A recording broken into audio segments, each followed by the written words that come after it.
이렇게 되면 무혐의 처분으로 사건이 종결될 수가 있습니다.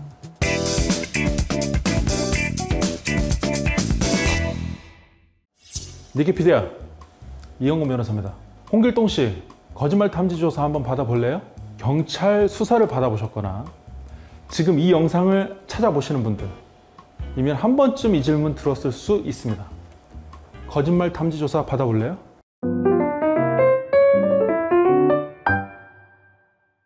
자, 거짓말 탐지기가 뭘까요?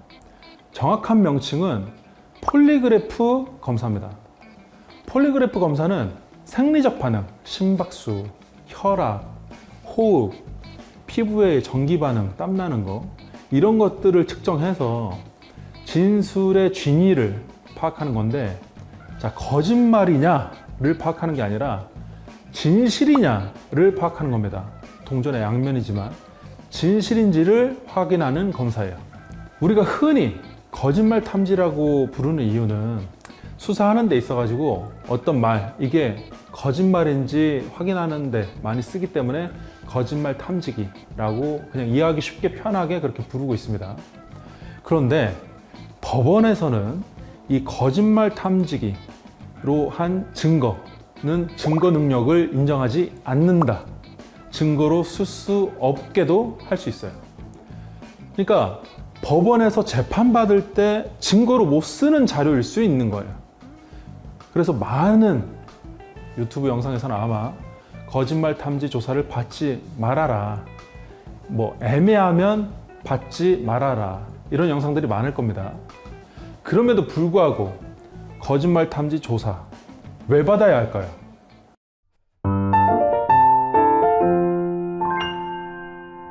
최근에는 거짓말 탐지기를 강력 사건보다는 성범죄 사건에서 더 활용을 많이 하고 있습니다.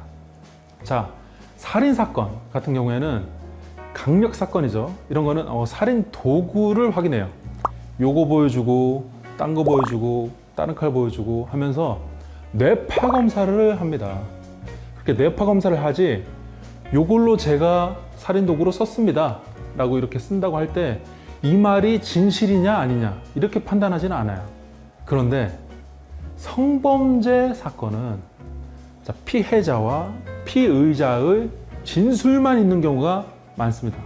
다른 증거가 부족하죠. CCTV가 같이 있고 해도 좀 부족한 경우가 꽤나 많아요. 아무래도 은밀한 공간, 둘만 있는 장소 이런 데에서 사건이 일어나는 경우가 많기 때문에 증거가 부족한 경우가 많습니다. 그럼 진술만 증거로 있을 때 거짓말 탐지기로 진실이 나오면 그 판단으로 최후의 유일한 수단으로 무죄의 증거가 될 수도 있는 겁니다.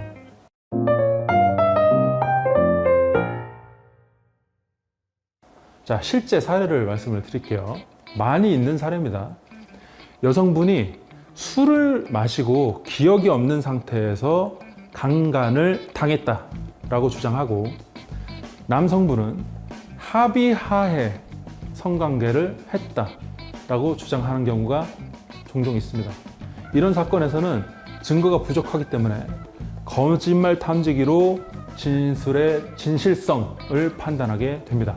거짓말 탐지 결과 남성의 진술이 진실이 나오고 피해자도 거짓말 탐지기 하는 경우 있어요. 근데 피해자는 거짓이 나온다. 이렇게 되면 무혐의 처분으로 사건이 종결될 수가 있습니다. 거짓말 탐지기가 누군가의 억울한 오명을 쓰지 않도록 돕는 아주 중요한, 거의 유일한 역할을 할 수도 있다는 겁니다. 그러니까 거짓말 탐지 검사에 응하는 것이 유리한 상황이 분명히 있다는 거예요. 자, 경찰이 거짓말 탐지기 조사 한번 받아보겠습니까? 라고 할 때는 두 가지 의미가 있죠. 수사관도 이 사건이 애매해서 증거도 부족하고 애매하니까 거짓말 탐지 검사 해보고 피의자가 진실이 나오면 피의자한테 유리하게 판단할 수도 있다. 근데 거짓이 나오면 너 그냥 유죄로 갈 거야 라는 이중적 의미가 있을 수 있죠. 이럴 때는 거짓말 탐지 검사를 적극적으로 받으시는 게 좋겠습니다.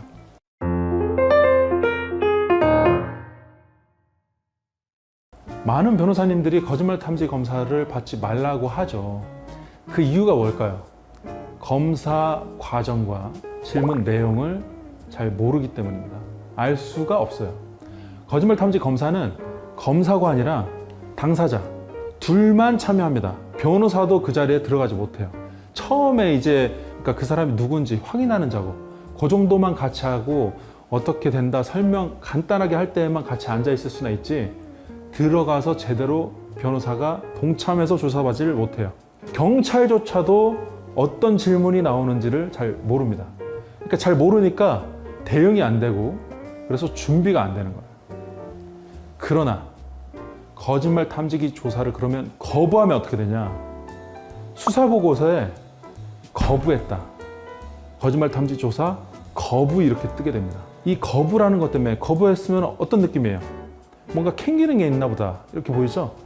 부정적인 선입견을 쌓을 수 있습니다.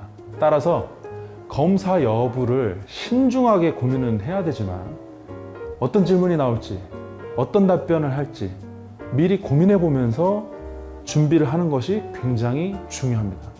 그래서 저희 법률사무소 니케는 거짓말 탐지기 조사 받아야만 하는 분명한 이유에 대해서 판단을 해드리고 받아야 할지 말지 알려드리겠습니다. 그리고 분명한 도움이 될 수 있도록 가이드를 드리겠습니다. 억울한 사람 없도록 법률사무소 니케 이형건 변호사였습니다.